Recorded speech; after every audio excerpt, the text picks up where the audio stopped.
Welcome back to my YouTube channel. ಇದು 2-3 ದಿನದ ಹಿಂದಿನ ವ್ಲಾಗ್ ಆಗಿರುತ್ತೆ. ಏಕೆಂದರೆ ನನಗೆ ಅದು ಇದು ಅಂತ ಓಡಾಡೋದೇ ಆಗ್ಬಿಡ್ತು. ಸೊ ಹಾಗಾಗಿ ವಿಡಿಯೋ ಅಪ್ಲೋಡ್ ಮಾಡೋದು ಲೇಟ್ ಆಗ್ತಿದೆ. ಸೊ ಇವಾಗ ನೋಡಿದ್ರಲ್ಲ ಹಿಂದಿನ ವ್ಲಾಗು, ದೇವಸ್ಥಾನಕ್ಕೆ ಹೋಗಿ ಎಲ್ಲನೂ ಮುಗಿಸ್ಕೊಂಡು ಇವಾಗ ನಾನು ನಮ್ಮೂರಿಗೆ ಹೋಗ್ತಿದ್ದೀನಿ. ಏಕೆಂದರೆ ನಾಳೆ ನಮ್ಮ ಮನೇಲಿ ಪೂಜೆ ಇದೆ. ಮನೆಯಿಂದ ಫೋನ್ ಮಾಡಿದರು ಬಾ ಅಂತ ಅಂದ್ಬಿಟ್ಟು, ಅದಕ್ಕೆ ಹೋಗ್ತಾಯಿದ್ದೀನಿ. ಸೊ ಫೈನಲಿ ಬಸ್ ಸಿಕ್ತು, ಹೊರಟ್ವಿ. ಬಸ್ ಮಾತ್ರ ಎಷ್ಟು ನಿಧಾನಕ್ಕೆ ಹೋಗ್ತಿದೆ ಅಂದರೆ ಪಕ್ಕದಲ್ಲಿ ಹೋಗ್ತಾಯಿರೋ ಬೈಕ್ ಎಷ್ಟು ಸ್ಪೀಡಾಗಿ ಹೋಗ್ತಾಯಿತ್ತು, ಅಷ್ಟು ನಿಧಾನಕ್ಕೆ ಹೋಗ್ತಾಯಿದ್ರು. ಆಲ್ರೆಡಿ ಮಳೆ ಕೂಡ ಬರ್ತಾಯಿತ್ತು, ಇನ್ನೂ ಟೈಮ್ ಕೂಡ ಆಗಿತ್ತು. ನನಗೆ ಬಸ್ ಬೇರೆ ಮಿಸ್ ಆಗುತ್ತೆ ಅನ್ನೋ ಭಯ ಕೂಡ ಇತ್ತು. ಅಂತೂ ಇಂತೂ ಬಸ್ ನನಗೆ ಮಿಸ್ ಆಯಿತು. ಅದಾದಮೇಲೆ ಯಾರು ನಮಗೆ ಗೊತ್ತಿರೋರಂತೆ, ಹಾಗಾಗಿ ಅಲ್ಲಿ ಗೇಟ್ ತನಕ ಬಿಟ್ಕೊಡ್ತೀವಿ ಬನ್ನಿ, ಯಾಕೊಬ್ಬರೇ ನಿಂತಿದ್ದೀರ ಅಂತ ಕರ್ಕೊಂಡೋದ್ರು. Thank you so much. ಇಂಥವರೆಲ್ಲ ಒಳ್ಳೆಯವ್ರು ಮಾಡ್ತಾಯಿರ್ತಾರೆ. ಆಮೇಲೆ ಗೇಟಿಗೆ ಹೋದೆ, ಅಲ್ಲಿಂದ ನನ್ನ ಚಿಕ್ಕಪ್ಪ ಬಂದು ಕರ್ಕೊಂಡು ಹೋದರು. ಆಮೇಲೆ ಎಲ್ಲ ಏನು ಮಾಡ್ತಿದ್ದಾರೆ ನಿಂತ್ಕೊಂಡು ಅಂತ ನೋಡಿದೆ. ಮನೆಗೆ ಬಂದ ತಕ್ಷಣ ಸೊ ಕೇಕ್ ಕಟ್ಟಿಂಗ್ ಮಾಡ್ತಾಯಿದ್ರು, ನನಗೋಸ್ಕರ ವೆಯ್ಟ್ ಮಾಡ್ತಾಯಿದ್ರು. So happy anniversary. ನಮ್ಮ ಚಿಕ್ಕಪ್ಪಂದು ಆ್ಯನಿವರ್ಸರಿ ಇತ್ತು. ಇದರಲ್ಲಿ ನನಗೆ ನಮ್ಮ ಚಿಕ್ಕಪ್ಪನ ಮುಗ್ಧತೆ ನೋಡಿ ಒಂಥರ ಖುಷಿ ಆಗ್ತಾಯಿತ್ತು. ಅದಾದಮೇಲೆ ಕೇಕೆಲ್ಲ ಕಟ್ ಮಾಡಿ ಎಲ್ರಿಗೂ ತಿನ್ನಿಸ್ಬಿಟ್ಟು, ಅದಾದಮೇಲೆ ಸ್ವಲ್ಪ ಊಟ ಮಾಡಿಬಿಟ್ಟು ನಾಳೆಗೆ ಪೂಜೆಗೆ ಏನೇನು ಕೆಲಸ ಇತ್ತು ಎಲ್ಲ ಮುಗಿಸ್ಬಿಟ್ಟು ಮಲ್ಕೊಳ್ಳೋಣ ಅಂತ ಅಂದ್ಬಿಟ್ಟು ಹೋದ್ವಿ. ಮಳೆ ಕೂಡ ಜೋರಾಯಿತು. ಅದಾದಮೇಲೆ ಇದು ಬೆಳಗ್ಗೆ ಎದ್ದ ತಕ್ಷಣ ವೀಡಿಯೋ ಮಾಡ್ತಾಯಿದ್ದೀನಿ. ಏಕೆಂದರೆ ಬೆಳಗ್ಗೆನೇ ಫುಲ್ಲು ಮಳೆ ಇತ್ತು. ಪೂಜಾರು ಬರ್ತಾರೆ, ಬೇಗ ಎದ್ದು ಕೆಲಸ ಮಾಡಬೇಕು ಅಂತ ಹೇಳಿದ್ರು ಅಂದ್ಬಿಟ್ಟು ಬೆಳಗ್ಗೆ ಎದ್ದು ಸ್ನಾನ ಮಾಡಿದೆ. ಬಟ್ ಅಷ್ಟರೊಳಗೆ ನೀರು ಬಿಟ್ಟರು ನೀರಿಲ್ಲದೆ ಯಾವ ಕೆಲಸನೂ ಆಗೋಲ್ಲ ನಮ್ಮ ಮನೇಲಿ. ಅದಾದಮೇಲೆ ಕುಡಿಯೋದಕ್ಕೆ ನೀರು ಬೇಕಾಗಿತ್ತು. ಸೊ ಎಲ್ಲರೂ ಕೆಲಸ ಇದು ಮಾಡ್ತಿದ್ರಲ್ಲ ಅಂದ್ಬಿಟ್ಟು ಕುಡಿಯೋಕ್ಕೆ ನೀರಿಲ್ಲ ಅಂತ ಅಂದ್ಬಿಟ್ಟು ಹೋದೆ. ಅದಾದಮೇಲೆ ನಮ್ಮ ಚೋಟು ಬಂದಿದ್ದ, ಅವನೊಂದು ಸ್ವಲ್ಪ ಹಾಗೆ ತಮಾಷೆ ಮಾಡ್ಕೊಂಡು ಆಟ ಆಡಿಸ್ತಾ ಇದ್ದೆ. ಅದಾದಮೇಲೆ ನಮ್ಮ ಚಿಕ್ಕಮ್ಮ ನೀರು ಹಿಡಿತಾಯಿದ್ರು. ನಾನು ದೇವ್ರ ಪೂಜೆ ಮಾಡೋಕ್ಕೆ ಹೋಗಬೇಕಾಯಿತು. ಅದಕ್ಕೆ ದೇವ್ರು ಹಿಂಗೆ ಲೇಟ್ ಆಗಿಬಿಡುತ್ತೆ ಅಂತ ಅಂದ್ಬಿಟ್ಟು ಹೋದೆ. ಎಲ್ಲ ಆಲ್ಮೋಸ್ಟ್ ಅಡುಗೆಗೆ ರೆಡಿ ಮಾಡ್ಕೊತಾಯಿದ್ರು. ನಮ್ಮ ಮನೆಗೆ ಊರಿಗೆ ಬಂದಮೇಲೆ ನಾನೇ ಪೂಜೆ ಮಾಡೋದು, ಯಾರೋ ದೇವ್ರ ಮನೆಗೆ ತಲೆನೇ ಕೆಡಿಸ್ಕೊಳ್ಳಲ್ಲ. ಇವಾಗ ನೋಡಿ ಎಲ್ಲ ಹಿಂಗಾಗಿದೆ. ಇವಾಗೆಲ್ಲ ಎತ್ತಿಟ್ಟಿದ್ದೀನಿ, ದೇವ್ರ ಪಾತ್ರೆ ಎಲ್ಲ ತೊಳ್ಕೊಬಂದು ಕೂಡ ಇಟ್ಕೊಂಡಿದ್ದೀನಿ. ಸೊ ದೇವ್ರ ಪೂಜೆ ಮಾಡಿದ್ಮೇಲೆ ಹೇಗಿದೆ ಅಂತ ತೋರಿಸ್ತೀನಿ. ಸೊ ನೋಡಿ ಯಾವ ಥರ ದೇವ್ರ ಪೂಜೆ ಮಾಡಿದ್ದೀನಿ ಅಂತ. ತೆಂಗಿನಕಾಯಿ ಬಾಳೆಹಣ್ಣು ಏನೂ ಇಟ್ಟಿಲ್ಲ, ಯಾಕೆಂದರೆ ಪುರೋಹಿತರು ಬಂದಮೇಲೆ ಏನು ಹೇಳ್ತಾರೆ ಕೇಳಿಬಿಟ್ಟಿರೋಣ, ಮತ್ತೆ ಪೂಜೆ ಮಾಡಬೇಕಾ ಏನು ಅಂದ್ಬಿಟ್ಟು ಹಾಗೆ ಸಿಂಪಲಾಗಿ ಪೂಜೆ ಮಾಡಿದ್ದೀನಿ. ಹೇಗಿದೆ ಅಂತ ಕಮೆಂಟ್ ಮಾಡಿ. ಸೊ ದೇವರೆಲ್ರಿಗೂ ಒಳ್ಳೇದು ಮಾಡಲಿ ಅಂತ ಕೇಳ್ಕೊಳ್ತೀನಿ. ಅಷ್ಟರೊಳಗೆ ಪುರೋಹಿತರುಗಳು ಬಂದಿದ್ದರು. ದೇವ್ರ ಮನೆಯಲ್ಲಿ ಮಾಡೋದು ಬೇಡ, ಚಿಕ್ಕದಾಗುತ್ತೆ ಅಂದ್ಬಿಟ್ಟು ಹಾಲಲ್ಲೇ ಮಾಡ್ತಾಯಿದ್ರು. ಎಲ್ಲರೂ ರೆಡಿ ಮಾಡ್ಕೋತಾಯಿದ್ರು. ಅದಕ್ಕೆ ಏನೇನು ಸಾಮಾನು ಬೇಕೋ ಅದನ್ನೆಲ್ಲ ತೊಗೊಂಡ್ಬಂದು ಕೊಡ್ತಾಯಿದ್ದೆ. ಸೊ ನೋಡ್ತೀನಿ ಮುಂದೆ ಹೇಗೆ ಮಾಡ್ತಾರೆ ಅಂತ ತೋರಿಸ್ತೀನಿ. ಇವಾಗ ಒಂದು ಅರ್ಧ ಭಾಗ ಆಗಿದೆ, ನೋಡ್ತಾ ಇರ್ಬೋದು. ದೇವ್ರನ್ನ ತುಂಬ ಚೆನ್ನಾಗಿ ರೆಡಿ ಮಾಡ್ತಿದ್ದಾರೆ. ಸೊ ಇವಾಗ ನೋಡಿ ಫೈನಲ್ ಲುಕ್ ತುಂಬ ಚೆನ್ನಾಗಿ ರೆಡಿ ಮಾಡಿದ್ದಾರೆ. ಶಿವಪಾರ್ವತಿ ಗಣೇಶದು. ಸೊ ಹೋಮ ಕೂಡ ಸ್ಟಾರ್ಟ್ ಆಯಿತು. ನನ್ನ ಚಿಕ್ಕಮ್ಮ ಕೂತಿದ್ರು. ಇದು ಪೂಜೆ ಏನಕ್ಕೆ ಮಾಡ್ತಾ ಇರೋದು ಅಂತ ಅಂದರೆ ನಮ್ಮ ತಾತ ಡೆತ್ ಆಗಿದ್ರು. ಸೊ ಹಾಗಾಗಿ ಮನೆಯಲ್ಲಿ ಶಾಂತಿ ಹೋಮ ಅಂತ ಮಾಡಿಸ್ತಾಯಿದ್ರು. ಆಮೇಲೆ ಎಲ್ಲ ಏನು ಮಾಡ್ತಿದ್ದಾರೆ, ಟೇಬಲ್ ಅಲ್ಲಿತ್ತು, ಇಲ್ಲಿಗೆ ಹಾಕಿದ್ದಾರೆ. ಅದಕ್ಕೆ ಜಾಗ ಒಂದು ಸ್ವಲ್ಪ ಚಿಕ್ಕ ಅಂತ ಅನ್ನಿಸ್ತಿದೆ. ಅದಾದಮೇಲೆ ಇದು ನಾನು ಪೂಜೆ ಮಾಡಿರೋದು. ಅರ್ಧಕ್ಕರ್ಧ ಅಡುಗೆ ಆಗಿದೆ. ನಮ್ಮ ಅಕ್ಕ ಅವರೆಲ್ಲ ಅಡುಗೆ ಎಲ್ಲ ರೆಡಿ ಮಾಡ್ತಿದ್ರು.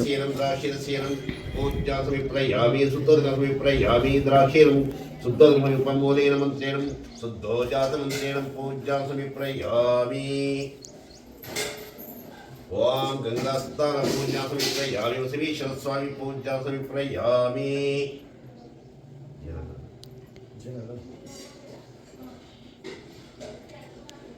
ಓಂ ಖಜ್ಜೂರ ಓಂ ನಮಃ ಶಿವಾಯ ನಮಃ ಕರ್ಪೂರ ಧೂಪ ನೈವೇದ್ಯಂ ನೀರಾತ ಸಮರ್ಪಯಾಮಿ. ಮಂಗಳಾರತಿ ಎಲ್ಲ ಆಯಿತು. ಇವಾಗ ನಮ್ಮ ಸರ್ದಿ. ನಾನು ನಮ್ಮಪ್ಪ ಇಬ್ಬರು ಕೂತಿದ್ದೀವಿ ಪೂಜೆಗೆ. ಅಂದರೆ ಮನೇಲಿರೋರೆಲ್ಲ ಕೂತ್ಕೊಂಡು ಪೂಜೆ ಮಾಡಿಸ್ಕೋಬೇಕು ಅಂತ ಇತ್ತು. ಶಾಂತಿ ಹೋಮ ಅಲ್ವಾ, ಹಾಗಾಗಿ ಪ್ರತಿಯೊಬ್ಬರು ಕೂತ್ಕೋಬೇಕು ಅಂತ.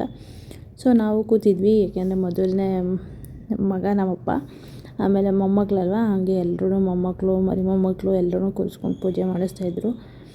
ಯಾಕೆ ವಾಯ್ಸ್ ಮ್ಯೂಟ್ ಮಾಡಿದ್ದೀನಿ ಅಂದರೆ ಮನೇಲಿ ತುಂಬ ಮಕ್ಕಳಿದ್ರು, ತುಂಬ ಗಲಾಟೆ ಬರ್ತಾಯಿತ್ತು ಸೌಂಡು, ಹಾಗಾಗಿ ಎಲ್ಲ ಮ್ಯೂಟ್ ಮಾಡಿದ್ದೀನಿ. ಇಲ್ಲ ಅಂದರೆ ಹಾಕ್ತಿದೆ. ಆಮೇಲೆ ಹೋಮಗೆ ಅಂತ ಎಲ್ಲ ರೆಡಿ ಮಾಡ್ಕೋತಾ ಇದ್ರು, ನೋಡ್ತಾ ಇರ್ಬೋದು.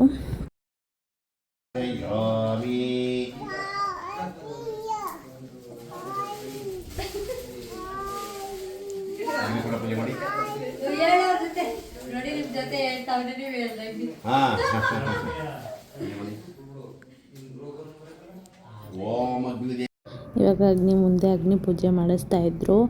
ಅದಾದಮೇಲೆ ಪುರೋಹಿತರು ಏನು ಮಂತ್ರ ಹೇಳ್ತಾರೆ ಅದನ್ನು ನಮ್ಮ ಚೋಟು ಹೇಳ್ತಾ ಇದ್ದ. ಅದಕ್ಕೆ ಎಲ್ಲರೂ ನಗಾಡ್ತಾ ಇದ್ವಿ. ಅಗ್ನಿ ಪೂಜೆ ಎಲ್ಲ ಮುಗೀತು. ಇವಾಗ ಎಲ್ಲರೂ ಕೂತಿದ್ದಾರೆ. ನನ್ನನ್ನು ಕೂರೋದಕ್ಕೆ ಹೇಳಿದ್ರು, ಯಾಕೆಂದರೆ ದೇವ್ರ ಮುಂದೆ ಯಾರ್ಯಾರು ಪೂಜೆ ಕೂತಿದ್ರೆ ಅವ್ರು ಕೂತ್ಕೊಳ್ಳಿ ಅಂತ. ನನಗೆ ಬೆಂಕಿ ಮತ್ತು ಹೊಗೆ ಅಂತ ಅಂದ್ರೆ ಆಗಲ್ಲ, ಅದಕ್ಕೆ ನಾನು ಕೂತಕ್ಕೆ ಹೋಗಲಿಲ್ಲ. ಇನ್ಯಾರೆಲ್ಲಾರ ಪೂಜೆ ಮಾಡಿಸ್ಕೊಂಡಿದ್ರು ಅವರೆಲ್ಲ ಕೂತಿದ್ರು. ಇನ್ನೇನು ಪೂಜೆ ಸ್ಟಾರ್ಟ್ ಆಗುತ್ತೆ.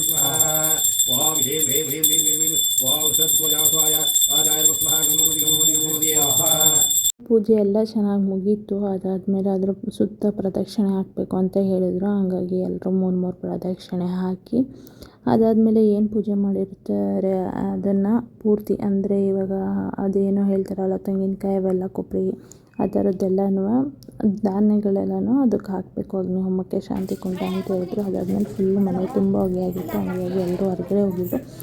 ಅದಾದಮೇಲೆ ತೆಂಗಿನಕಾಯಿ ಪೂಜೆ ಮಾಡಿ ಕೊಟ್ಟಿದ್ದರು, ಯಾಕೆಂದರೆ ಮನೆ ಬಾಗಿಲು ಮೇಲೆ ಕಟ್ಕೊಳ್ಳಿ ಒಳ್ಳೆಯದಾಗುತ್ತೆ ಅಂತ ಅಂದ್ಬಿಟ್ಟು. ಅದಕ್ಕೆ ಅದನ್ನು ಇಲ್ಲಿ ಮಧ್ಯೆ ಹಾಲಲ್ಲಿ ಏನಿದೆ ಅಲ್ಲಿಗೆ ಕಟ್ತಾಯಿದ್ರು ನನ್ನ ಚಿಕ್ಕಪ್ಪ. ಅದಾದಮೇಲೆ ಹೊರ್ಗಡೆ ಪೂಜೆ ಇತ್ತು. ಹೊರ್ಗಡೆ ಎಲ್ಲ ಪೂಜೆ ಮಾಡಿದ್ಮೇಲೆ ಊರಲ್ಲಿ ಯಾರೂ ಜನ ಇಲ್ಲ, ಯಾಕೆಂದರೆ ಎಲ್ಲರೂ ಮಳೆ ಟೈಮಲ್ವ ಹೊಲ್ದ ಹತ್ರ ಕೆಲ್ಸಕ್ಕೆ ಹೋಗಿರ್ತಾರೆ. ಅದಾದಮೇಲೆ ಬೂದ್ಗುಂಬಳಕಾಯಿ ಕುಯ್ದು ಅದರಲ್ಲಿ ಮಂಗಳಾರತಿ ಮಾಡಬೇಕು ಅಂತ ಹೇಳಿದ್ರು. ಹಾಗಾಗಿ ಆಮೇಲೆ ಹಸ್ತದು ಏನೋ ಮಾಡಬೇಕು ಅಂತಲೂ ಹೇಳಿದ್ರು ಅಂತ ಅಂದ್ಬಿಟ್ಟು ಅದಕ್ಕೆ ಎಲ್ಲ ರೆಡಿ ಮಾಡಿಕೊಡ್ತಾಯಿದ್ದೆ.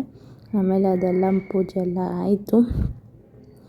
ಅದಾದಮೇಲೆ ಇವಾಗ ಆರತಿ ಮಾಡ್ತಿದ್ದಾರೆ. ಇದರಲ್ಲಿ ಆರತಿಗೆಲ್ಲ ರೆಡಿ ಮಾಡ್ಕೊಳ್ತಾಯಿದ್ದೀವಿ. ಆರತಿ ಎಲ್ಲ ಮುಗಿದ್ಮೇಲೆ ಇದು 4 ಮಡಿಕೆ ಥರ ಮಾಡಿಕೊಟ್ಟಿದ್ರು. ಮನೆ ಸುತ್ತ ಕಟ್ಟಿ ಒಳ್ಳೆಯದಾಗುತ್ತೆ, ಏನೂ ಆಗೋಲ್ಲ ಅಂತ ಅಂದ್ಬಿಟ್ಟು ಅದನ್ನೆಲ್ಲನೂ ನೀಟಾಗಿ ಕಟ್ಟಿದ್ಮೇಲೆ ಇನ್ನೇನು ಎಲ್ಲರದ್ದು ಊಟಕ್ಕೆ ಹೋಗಬೇಕಾಗಿತ್ತು. ಅದಾದಮೇಲೆ ನಾನು ನಿಮಗೆ ಔಟ್ಫಿಟ್ಟೇ ತೋರಿಸ್ತಿರ್ಲಿಲ್ಲ. ಬನ್ನಿ ಔಟ್ಫಿಟ್ ತೋರಿಸ್ತೀನಿ. ಇದು ನನ್ನ ಔಟ್ಫಿಟ್. ನಾನು ಈ ಡ್ರೆಸ್ನ ಬೆಂಗಳೂರಲ್ಲಿ ತೊಗೊಂಡಿದ್ದು. ಇವತ್ತು ಪೂಜೆ ಇತ್ತಲ್ವ ಅಂತ ಅಂದ್ಬಿಟ್ಟು ಹಾಗೆ ಹಾಕ್ಕೊಂಡೆ. ಅದಾದಮೇಲೆ ಮನೆಗೆ ಯಾರ್ಯಾರೆಲ್ಲ ಬಂದಿದ್ರು ಅವ್ರಿಗೆಲ್ಲರಿಗೂ ಅರಿಶಿನ ಕುಂಕುಮ ಕೊಡಬೇಕಾಗಿತ್ತು. ಅವರೆಲ್ಲರಿಗೂ ಅರಿಶಿನ ಕುಂಕುಮ ಪ್ರಸಾದ ಎಲ್ಲ ಕೊಟ್ಬಿಟ್ಟು ಸರಿ ಆಯಿತು. ಅವರೆಲ್ಲರಿಗೂ ಊಟ ಹಾಕ್ಕೊಟ್ಬಿಟ್ಟು ಅದಾದಮೇಲೆ ಫೈನಲಾಗಿ ನಾನು ನಮ್ಮ ಕುಳ್ಳು ನಮ್ಮ ಮಾವರೆಲ್ಲ ಕೂತ್ಕೊಂಡು ಊಟ ಮಾಡ್ತಾಯಿದ್ವಿ. ಅದಾದಮೇಲೆ ನಂಗೆ ಹೊರಗಡೆ ಸ್ವಲ್ಪ ಕೆಲಸ ಇತ್ತು, ಹಾಗಾಗಿ ಹೋಗ್ತಾಯಿದ್ದೆ. ಬಸ್ಸಲ್ಲಿ ಹೋಗುವಾಗ ಈ ಪಾಪು ಜೊತೆ ಆಟ ಆಡ್ಕೊಂಡು ಟೈಮ್ ಸ್ಪೆಂಡ್ ಆಗಿದೆ, ಗೊತ್ತಾಗಿರಲಿಲ್ಲ. ಬಸ್ಗೆ ಗೌರ್ಮೆಂಟ್ ಫ್ರೀ ಮಾಡಿದ್ರು. ಒಂದು ಅರ್ಧ ಗಂಟೆಗೋ 10 ನಿಮಿಷಕ್ಕೆ ಒಂದೊಂದು ಬಸ್ ಮಾಡಿದರೆ ಚೆನ್ನಾಗಿರ್ತಿತ್ತು, ಎಷ್ಟೊಂದು ರಶ್ ಇರುತ್ತೆ. ಅದಾದಮೇಲೆ ಕೆಲಸ ಎಲ್ಲನೂ ಮುಗಿಸ್ಕೊಂಡು ಮತ್ತೆ ರಿಟರ್ನ್ ನಮ್ಮೂರಿಗೆ ನಾನು ಬಂದೆ. ನಮ್ಮ ಅಪ್ಪಂಗೆ ಫೋನ್ ಮಾಡಿದ್ದೆ, ಬನ್ನಿ ಕರ್ಕೊಂಡು ಹೋಗಿ ಅಂತ ಅಂದರೆ ಯಾಕೋ ಬಂದೇ ಇರಲಿಲ್ಲ. ಅದಾದಮೇಲೆ ಏನೋ ಕೆಲಸ ಇತ್ತಂತೆ, ಆಮೇಲೆ ಲೇಟಾಗಿ ಬಂದರು. ಈ ಊರಿಂದ ಏನಾದರೂ ಬಂದರೆ ಎಲ್ಲರೂ ಯಾವಾಗ ಬಂದೆ ಏನೋ ಅಂತಾರೆ. ಒಂದೊಂದು ಸಲ ನನಗೆ ನಮ್ಮ ಊರಿಗೆ ನಾನು ಅತಿಥಿ ಅಂತ ಅನ್ನಿಸ್ತಾ ಇರುತ್ತೆ. ಅದಾದಮೇಲೆ ಏನು ಸೌಂಡ್ ಬರ್ತಿದೆ ನಮ್ಮ ಮನೆಯಿಂದ ಅಂತ ನೋಡ್ತಾ ಇದ್ದೆ. ಅದು ನೋಡಿದ್ರೆ ಯಾರ್ದು ಮದುವೆ ನಡೀತಾ ಇತ್ತು, ಅದಕ್ಕೆ ಫುಲ್ಲು ಸೌಂಡು.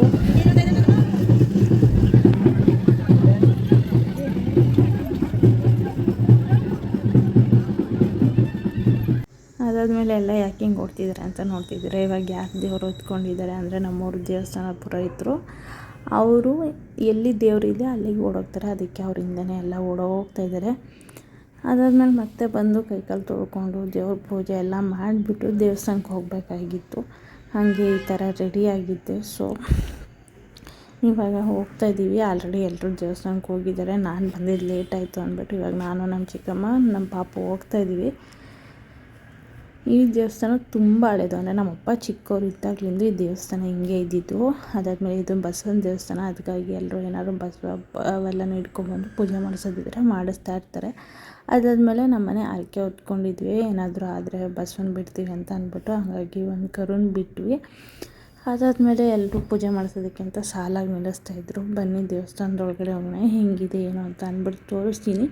ನಮ್ಮ ದೇವ್ರ ವಿಶೇಷತೆ ಏನು ಅಂತ ಅಂದರೆ ಇಲ್ಲಿ ಏನಕ್ಕೆ ಬಸವ ಅಷ್ಟೊಂದು ಫೇಮಸ್ ಅಂತ ಅಂದರೆ ಅದಕ್ಕೆ ಬಾಯಾರಿಗೆ ನೀರು ಎಲ್ಲೂ ಸಿಗ್ತಾನೆ ಇಲ್ಲಿ ಬಂದು ಕೂತ್ಕೊಂಡು ಅದು ವಿಗ್ರಹ ಆಗಿರೋದು. ಈ ದೇವಸ್ಥಾನದಲ್ಲಿ ಎಷ್ಟೇ ನೀರು ಬಿಟ್ಟರು ಒಂದು ಡ್ರಾಪ್ ನೀರಿರಲ್ಲ ಒಳಗಡೆ. ಮತ್ತು ಇದನ್ನು ಯಾವಾಗಲೂ ಅಷ್ಟೇ ದೀಪಾವಳಿ ಟೈಮಲ್ಲಿ ಬೆಳ್ಳಿ ಬಸವನ ತೊಗೊಂಡೋಗಿ ಅದನ್ನು ಪೂಜೆ ಮಾಡಿಸ್ಕೊಂಡು ಬಂದು ಇಲ್ಲಿ ಇಡ್ತಾರೆ. ಸೊ ಅದನ್ನು ನಿಮ್ಗೊಂದು ಸಲ ತೋರಿಸ್ತೀನಿ. ಇದೇ ನೋಡಿ ಬೆಳ್ಳಿ ಬಸಪ್ಪ ಅಂತಲೂ ಕೂಡ ಕರೀತಾರೆ. ಅದೇ ಕಲ್ಲಲ್ಲಿ ವಿಗ್ರಹ ಆಗಿರೋದು. ಇವಾಗ ಏನು ಪೂಜೆ ಸ್ಟಾರ್ಟ್ ಮಾಡ್ತಾರೆ.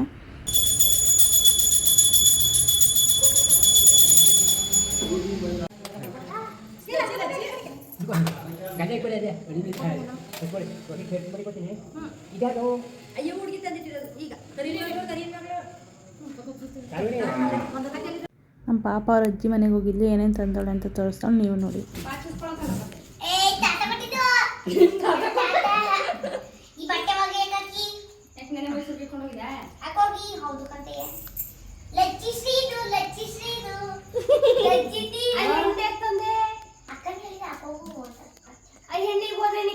ಅವಳಿಗೆ ಅವಳ ಬಟ್ಟೆ ಮಾತ್ರ ತಗೊಂಡು ಬಾ ಅಂತ ಅಂದೆ. ಅವ್ರ ಅಜ್ಜಿ ಮನೆಗೆ ಹೋದಾಗ ಅವ್ರ ಅಕ್ಕನ ಬಟ್ಟೆ ಎಲ್ಲ ತಗೊಂಡು ಬಂದವಳೆ. ಅದಕ್ಕೆ ಅವ್ರ ಅಮ್ಮ ಚೆನ್ನಾಗಿ ಕ್ಲಾಸ್ ತಗೋತಾಯಿತ್ತು.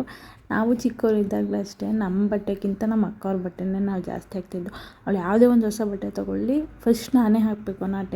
ಇವಾಗಲೂ ಅಷ್ಟೇ ಅವಳ ಬಟ್ಟೆ ಎಲ್ಲ ನಾನೇ ಹಾಕೋತೀನಿ. ಆದರೂ ಅಡ್ಜಸ್ಟ್ ಮಾಡ್ಕೋತಾಳೆ. ಒಂದೊಂದ್ಸಲ ಚೆನ್ನಾಗಿ ಬೈತಾಳೆ.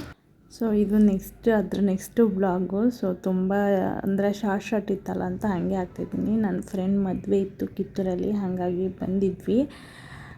ಆಮೇಲಿಂದ ಕಿತ್ತೂರಿಂದ ಸ್ವಲ್ಪ ಹಿಂಭಾಗ ಇದ್ದಿತ್ತು, ಹಾಗಾಗಿ ಅಲ್ಲೇ ಯಾರನ್ನ ಕೇಳ್ಕೊಂಡು ಹೋದ್ವಿ. ನಿಮಗೆ ಅಲ್ಲಿ ಕಾಣ್ತಾ ಇರ್ಬೋದು ದೇವಸ್ಥಾನ, ಅಲ್ಲಿ ಮದುವೆ ಇರೋದು.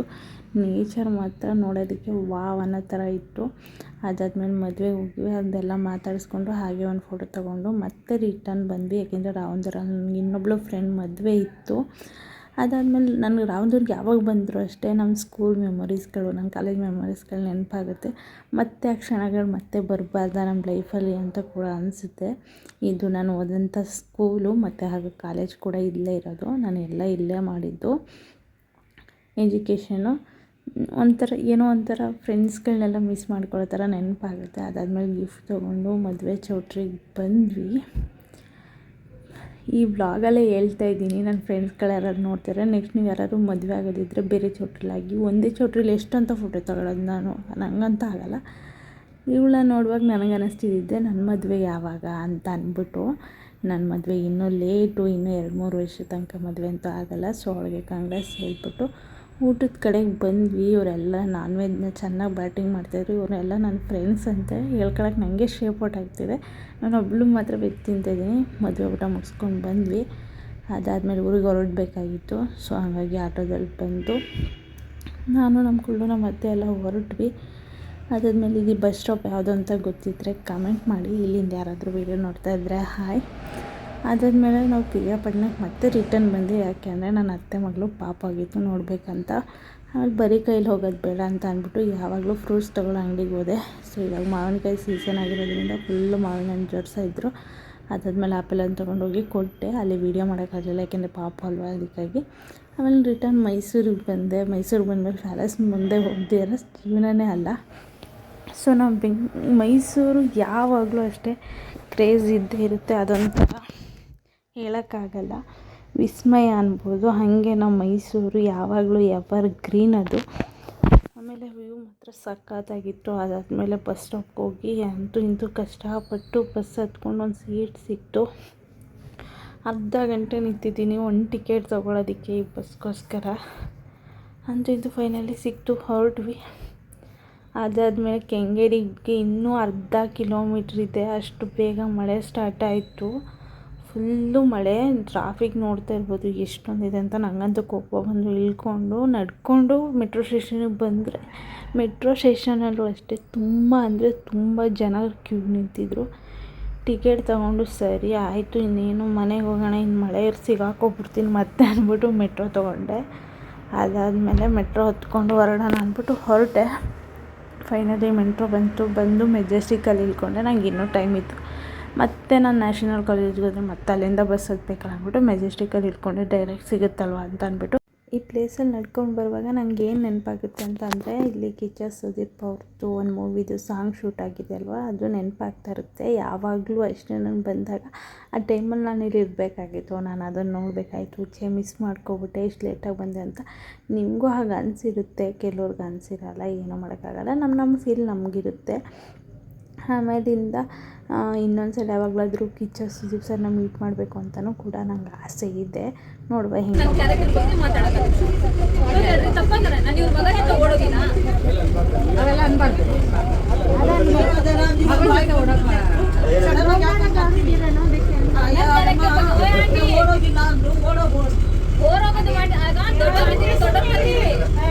ಬಸ್ ಅಂದಮೇಲೆ ಈ ಥರ ಜಗಳ ಆಯ್ತಾನೆ ಇರುತ್ತೆ. ದಿನಕ್ಕೊಂದು ನೂರಾದ್ರು ಪಾಪ ಅಕ್ಕನ ಯೂನಿಫಾರ್ಮ್ ಅಜ್ಜಿ ತೆಗೆದ್ರು ಅಂತ ಅಂದ್ಬಿಟ್ಟು ಜಗಳ ಆಡ್ತಾಯಿದ್ರು. ಸರಿ ಬಿಡಿ ಆಯಿತು ಅಂದ್ಕೊಂಡು ಮನೆ ಕಡೆಗೆ ಬಂದೆ. ಮನೆಗೆ ಬಂದ ತಕ್ಷಣ ನನಗೋಸ್ಕರ ಕೆಲಸಗಳು ಕಾಯ್ತಾಯಿದ್ದು, ಪಾತ್ರೆ ತೊಳೆಯೋದು, ಬಟ್ಟೆ ತೊಳೆಯೋದು. ಬಟ್ಟೆ ಎಲ್ಲ ತೊಳೆದ್ಬಿಟ್ಟು ಅದನ್ನು ಒಣಗಾಕೋಣ, ಇನ್ನು ಬೆಳಗ್ಗೆ ತನಕ ಇಡೋದು ಬೇಡ ಅಂತ ಅಂದ್ಬಿಟ್ಟು ಹಾಗೆ ಹೋದೆ. ಸೊ ಬಟ್ಟೆ ಎಲ್ಲನೂ ನೀಟಾಗಿ ಒಣಗಾಕ್ಬಿಟ್ಟು ಫ್ರೆಶ್ ಅಪ್ ಆಗ್ಬಿಟ್ಟು ಮಲ್ಕೊಳ್ಳೋಣ ಅಂತ ಅಂದ್ಬಿಟ್ಟು ಇವಾಗ ಫ್ರೆಶ್ ಅಪ್ ಆಗಬೇಕು. ಸೊ ನೀಟಾಗಿ ಕೈಕಾಲೆಲ್ಲ ತೊಳ್ಕೊಂಡು ಮುಖ ಎಲ್ಲ ತೊಳ್ಕೊಂಡು ಬಂದೆ. ಇನ್ನೇನು ಫೈನಲಿ ಸ್ಕಿನ್ ಕೇರ್ ಮಾಡೋದಿದ್ದೇ ಇರುತ್ತಲ್ವ. ಸೊ ಹಾಗಾಗಿ ಮುಖದಲ್ಲಂತೂ ತುಂಬ ಪಿಂಪಲ್ಸ್ ಆಗಿಬಿಟ್ಟಿತ್ತು. ಹಾಗಾಗಿ ನೀಟಾಗಿ ಮಾಯ್ಶ್ಚರೈಸರ್ ಹಚ್ಚಿ ನಮ್ಮ ಅಣ್ಣ ಒಂದು ಕ್ರೀಮ್ ಹೇಳಿದ್ದ. ಸೊ ಅದನ್ನು ನೀಟಾಗಿ ದಿನ ಅಪ್ಲೈ ಮಾಡ್ತಾಯಿದ್ದೀನಿ. ಸೊ ಈಗ ಪಿಂಪಲ್ಸ್ ಕೂಡ ಕಡಿಮೆ ಆಗಿದೆ. ಯಾರಾದರೂ ಬೇಕು ಅಂತ ಅಂದರೆ ಹೇಳಿ, ನಾನು ನೆಕ್ಸ್ಟು ಅದನ್ನು ಒಂದು ವೀಡಿಯೋ ಮಾಡಿ ಹಾಕ್ತೀನಿ. ಸೊ ಯೂಸ್ಫುಲ್ ಕೂಡ ಆಗ್ಬೋದು. ತುಂಬ ಚೆನ್ನಾಗಿ ವರ್ಕ್ ಆಗುತ್ತೆ, ವರ್ಕ್ ಆಗೋಲ್ಲ ಅಂತ ನಾನು ಹೇಳಲ್ಲ. ಅದಾದಮೇಲೆ ಈ ಲಾಗ್ ಇಷ್ಟ ಆಗಿದ್ದರೆ ಲೈಕ್ ಮಾಡಿ, ತುಂಬ ಇಷ್ಟ ಆಗಿದ್ದರೆ ಶೇರ್ ಮಾಡಿ. ಸಿಗುವ ಮತ್ತೆ. ಬಾಯ್ ಬಾಯ್, ಗುಡ್ ನೈಟ್, ಟೇಕ್ ಕೇರ್.